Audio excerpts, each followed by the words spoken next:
Good morning from Australia. My name is Nola, and this is our reflective peace bite for the week. It's Good Friday, and I'm recording today. I have some plans for the weekend, and I'm recording today so that I can provide you with some reflection of this week just gone and also the previous couple of months. It's important that I share with you my thoughts about forgiveness and also about blame and resentment. One of the things that is an undercurrent in all of my books, No Boxing Allowed being the first one that I wrote, From Premenstrual Syndrome to Positive Mental Attitude, that was the second book that I wrote, focused very much on men and women and their relationships. Then my memoir came along, and I talk in here very much about people's spiritual journey and the importance of understanding yourself and being able to develop your soul throughout your physical lifetime. And in these two books, one written for children, which is the Feronia book, and the other one written for adults, which is Post-Traumatic Stress, Not a Life Sentence, I focus on forgiveness as an important step in being able to remove negative energy in the body and be able to move beyond blame and resentment. All that I'm hearing on the media is concerning in many respects. There is an increased level of domestic violence, there's an increased level of anger, there's a lot of disappointment, deep-seated disappointment and blame and resentment that is sitting as a sort of a negative undercurrent to what we're experiencing. And when you think about blame and resentment, whilst ever you're in that mode, whilst ever you're blaming somebody or something, a situation, you're not actually addressing the root causes of it. When we get beyond blame and we get stuck in resentment, it can actually manifest in the body in a number of ways. About 25 years ago, I was studying traditional medicine, natural therapies, a range of different modalities, and one of the things that we looked at when we were doing anatomy and physiology was the body's connection to the emotions. All of the body's systems work together. The system of emotions works very much with the physical body and with the thinking processes. And you can't divorce the mind-body connection. It's what oftentimes doctors will refer to as a psychosomatic response. So when you're thinking about something, you have a somatic response to that. The medical profession have a really good way of defining the body's response to certain thought processes, and emotions underpin the thoughts. So when you're thinking about blame and resentment, the first organ in the body that suffers the most is the gallbladder. Now, when I was really little, I remember my late mother, my birth mother, saying, "Oh, the gall of him," and that was an expression that I seemed to hear all the time from her. And later in life, I realised that that was actually a carried resentment. There was a lot of baggage. There was a lot of blaming and holding on to grudges. And that's what resentment's all about. Resentment is about not letting go of grudges. When you blame, you're not perhaps courageous enough to look at root causes. So it's always easy to say, "Oh, I'll just label that with that's your fault," or "that's your fault," or "I'll blame you," or "I'll blame the situation for my circumstance."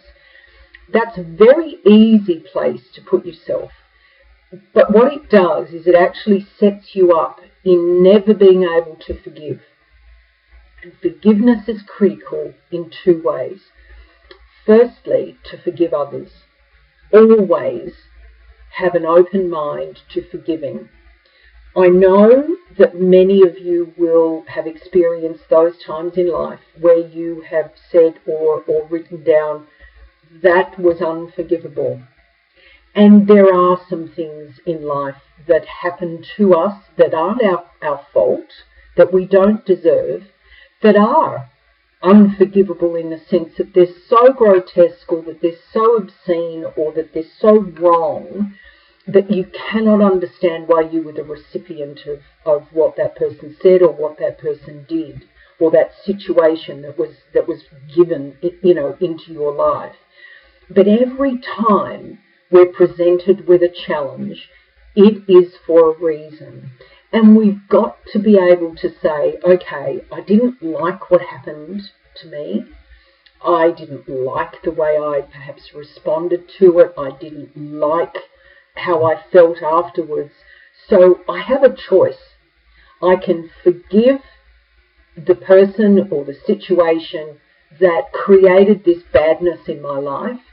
Or if it was you, you can actually forgive yourself for having created that situation or having done something wrong that you knew in hindsight was wrong and you shouldn't have done it. So forgiveness in the first sense should be forgiving others. When you forgive others, you let go of the grudge. It really is as simple as that. You let go and your whole body immediately becomes at peace. You'll hear it time and time again when you listen to stories about families that have lost loved ones in awful circumstances. And the parents might say, oh, look, we know that our daughter was murdered and it was horrible, but we forgive the person who did it. And what that does is that it allows the person who's hurting, the person who quite rightly is wanting to blame and wanting to be resentful, it's allowing that person to breathe. It's allowing that person to find a sense of peace within themselves and to let go of the negative emotion. Because without forgiveness, you maintain a negative energy in the body. Last time I spoke, I talked about negative energies and the currents in the body, the meridians that channel electromagnetic energy. And it's important you understand that you are, in the skin is what you see, but inside the skin is all of the systems working together. And without energy, we wouldn't be here. So energy and how we use that energy, firstly within ourselves, and secondly how we put it out into the universe, is really important. And forgiveness is such a soul nurturing thing to do. It will give you so much peace. The forgiveness of self will probably come when you're ready to allow yourself to forgive yourself. So don't push that.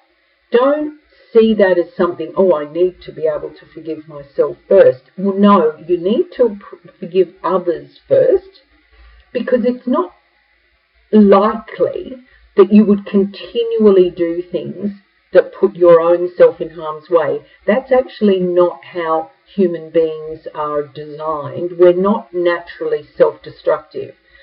So forgiving others will allow you to then reflect and say, well, I did something back then that wasn't quite right. So what have I learned from that experience? What don't I do next time? And now I need to forgive myself. I've learned my lessons.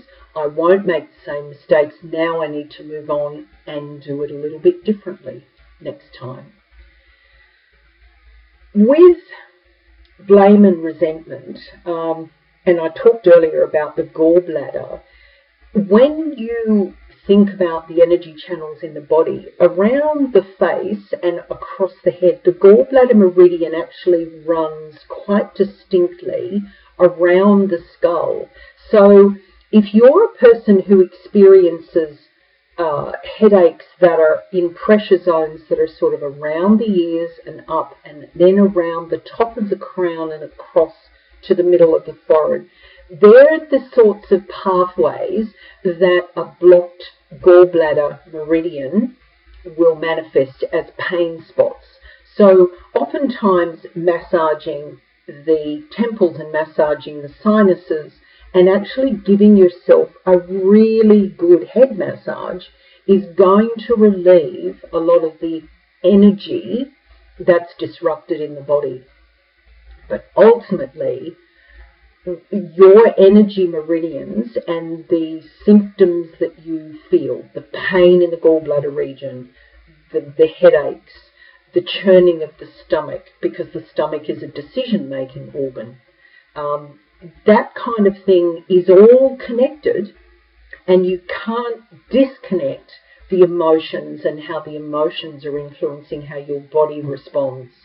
So when you're getting those bad symptoms and you also know that you're holding a grudge about something, or that you feel an element of blame towards a situation, resentment towards somebody or something, that's when you need to say to yourself, what am I harboring inside? If I let go of what's inside and I forgive self, others, then I'm actually going to bring myself back to a level of calm. I want to leave you with that thought, and what I'm going to do, because forgiveness is, in every one of my books, in all 5 of these books, I talk about forgiveness and the importance of it. It really is something that, in scriptures you often hear the words, forgiveness is divine. But I can tell you that forgiveness is one of the best choices that you will ever make in your life, and it is the fastest track to achieving inner peace. I hope you have a really beautiful Easter weekend. I'll come to you again either on Easter Sunday evening or perhaps Easter Monday, but either way, I hope you have a really safe and happy and loving time. Bye for now.